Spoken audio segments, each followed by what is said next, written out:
नमस्कार, मैं ललित चौधरी और आप देख रहे हैं द लोकमंच। जिस बात का महाविकास अघाड़ी सरकार को डर था वही आज हो गया है।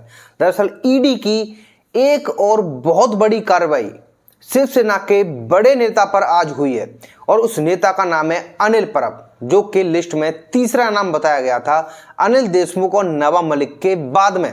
और ये लिस्ट जो है बीजेपी द्वारा जारी की गई थी। बीजेपी के कई नेताओं ने जो है ये खुलासा किया था पहले ही कि नवाब मलिक, अनिल देशमुख और अनिल परब तीनों ही एक साथ जेल में रहने वाले हैं। और अब ये बात सच होती हुई दिखाई दे रही है, क्योंकि आज जो है मुंबई और पुणे में 7 ठिकानों पर अनिल परब के ईडी ने रेड मारी है और ये मामला मनी लॉन्ड्रिंग का बताया जाता है। दरअसल ये रिश्वत का मामला है और ईडी को कुछ पुख्ता सबूत मिले हैं शिवसेना के नेता अनिल परब के खिलाफ, जो कि करोड़ों की रिश्वत के हैं। वहीं अगर आपको याद हो कि पुलिस ट्रांसफर महकमा घोटाला एक जो रश्मि शुक्ला ने खोला था, उसमें अनिल परब का नाम था और उसमें तकरीबन 100 करोड़ से भी ज्यादा की रिश्वत वो अभी तक ले चुके थे पुलिस वालों से, पुलिस ऑफिसर से, जिसका ट्रांसफर जहां होना था। लेकिन अभी तक इस बारे में कोई भी पुख्ता सबूत ईडी के पास में नहीं थे। लेकिन अब ईडी ने सबूत इकट्ठा किए हैं पहले, और ये बात बखूबी महाविकास अघाड़ी सरकार के कई नेताओं को पता थी कि अनिल परब का नंबर अब लगने वाला है, क्योंकि जेल के अंदर ही अनिल देशमुख ने पहले ही ये कबूलनामा कर लिया था कि जी हां, वो लिस्ट मेरे पास आती थी और अनिल परब उस लिस्ट को लेकर आते थे जिसमें के नाम लिखे होते थे किसका ट्रांसफर कहां होना है और मोटी रकम वसूली जाती थी। खुद महाराष्ट्र के जो गृह मंत्री रह चुके हैं वो अगर कबूलनामा करते हैं तो ये बात तो स्पष्ट थी कि अनिल परब को लेकर कार्रवाई होनी है। वहीं अब जो है 7 ठिकानों पर जो रेड मारी गई है उसमें अभी शिवसेना के कई नेताओं के नाम और हैं।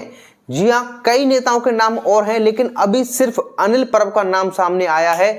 इस बारे में जैसे कोई और अपडेट आएगी, कौन कौन से नेता हैं जिनके जो है अभी ईडी की रडार पर हैं और उनके घर जो रेड मारी जानी है, उनके नाम भी मैं आपको बता दूंगा, अपडेट कर दूंगा। लेकिन फिलहाल महाराष्ट्र में जो ये चल रहा है, ईडी जो रेड मार रही है और लगातार इनके नेता जो जेल की हवा खा रहे हैं, अभी देखना कोई ना कोई नेता फिर से आ जाएगा अनिल परब को डिफेंड करने के लिए। मुझे तो लग रहा है कहीं संजय राउत ही मैदान में ना कूद पड़ेगा। अनिल परब जैसा कोई नेता नहीं है, ये भी बीजेपी की चाल है। वहीं बीते दिन हमें देखने को मिला है कि नवाब मलिक ने खुद कबूलनामा कर लिया है कि एनसीपी के कार्यकर्ता हैं हसीना पार करके बॉडीगार्ड और उनके कार ड्राइवर। लेकिन उससे पहले भी संजय राउत ये बोल रहे थे कि नवाब मलिक जैसा कोई नेता नहीं है महाराष्ट्र के अंदर, बहुत ही ज्यादा ईमानदार नेता है नवाब मलिक। अब अनिल परब को लेकर भी ये यही बोलेंगे। जाहिर सी बात है उनको डिफेंड तो ये करेंगे ही, लेकिन बड़ी बात यह है कि बीजेपी लगातार इन नेताओं को जो है घेरती रही है और इनके खिलाफ जो सबूत हैं वो जांच एजेंसियों तक पहुंचाने का काम करती रही है। लेकिन अब देखना यह है कि नवाब मलिक का इस्तीफा अभी तक नहीं लिया है एनसीपी पार्टी ने, जो कि शरद पवार के प्रेशर में नहीं लिया गया है, ये दावा किया जाता है। वहीं अब उद्धव ठाकरे के मंत्री अनिल परब भी इसमें फंस गए, तो अब जाहिर सी बात है अनिल परब के इस्तीफे की भी मांग होगी। लेकिन क्या शिवसेना पार्टी अनिल परब का इस्तीफा ले लेगी? अगर शिवसेना पार्टी अनिल परब का इस्तीफा ले लेती है, उनको जो है बर्खास्त कर देती है, तो कहीं ना कहीं शरद पवार फिर से बहुत बड़ी मुश्किल में पड़ जाएंगे, क्योंकि नवाब मलिक का जो इस्तीफा अभी तक नहीं लिया गया है वो दाऊद गैंग के दबाव के चलते नहीं लिया गया है, ऐसा जो है बीजेपी दावा कर रही है। अगर उद्धव ठाकरे इस्तीफा ले ले, नवाब मलिक का इस्तीफा अगर शरद पवार ना लें, तो शरद पवार कटघरे में खड़े हो जाएंगे, जनता के कटघरे में। और आगामी चुनाव जो है उद्धव ठाकरे को जीतना है, तो यहां पर बहुत बड़ा जो है पेच फंस गया है कि वो चुनाव जीते तो जीते कैसे। बीएमसी का चुनाव आने वाला है जो कि उनका पहला टारगेट है अभी, लेकिन मुझे नहीं लगता कि अब यहां पर जो है महाविकास अघाड़ी सरकार में कोई भी संतुलन बनकर रह पाएगा, क्योंकि इन दोनों पार्टियों के नेता शिवसेना और एनसीपी पार्टी के नेता लगातार जेल की हवा खा रहे हैं, लगातार मनी लॉन्ड्रिंग मामले में फंस रहे हैं, टेरर फंडिंग के मामले में फंस रहे हैं और ये लिस्ट लगातार लंबी होती ही जा रही है।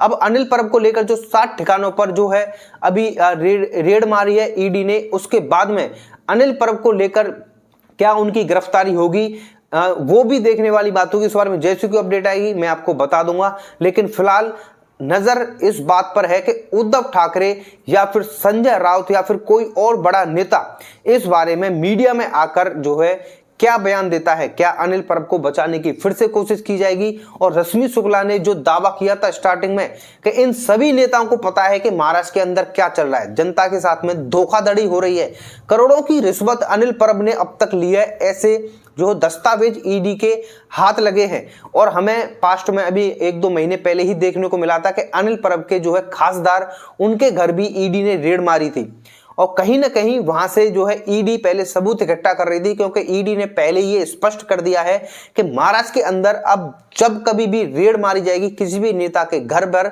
उनके ठिकानों पर, तो सबसे पहले हमें जो है सबूत अपने पास इकट्ठा करने हैं, उसके बाद ही हम कार्रवाई करेंगे। क्योंकि कोर्ट में जाकर ये लोग चुनौती दे देते हैं कि ईडी ने जो गिरफ्तारी की है वो किस बेस पर करी है। अब ईडी ने कहा है कि पहले सबूत इकट्ठा करेंगे और उसके बाद में हम रेड मारेंगे। तो ईडी ने जो रेड मारी है इसका मतलब यह है कि ऑलरेडी ईडी के पास में सबूत मौजूद है। नवाब मलिक केस में भी हमें यही देखने को मिला था, जो कि अब तक बाहर नहीं आ पाए हैं।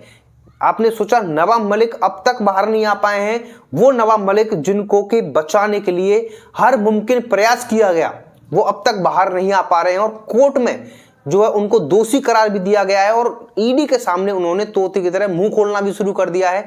इसका मतलब यह है कि ईडी सबसे पहले पूरी तैयारी करती है, पूरा बक्सा भर के सबूत इन नेताओं के खिलाफ इकट्ठा करती है, उसके बाद में इन नेताओं की गिरफ्तारी होती है।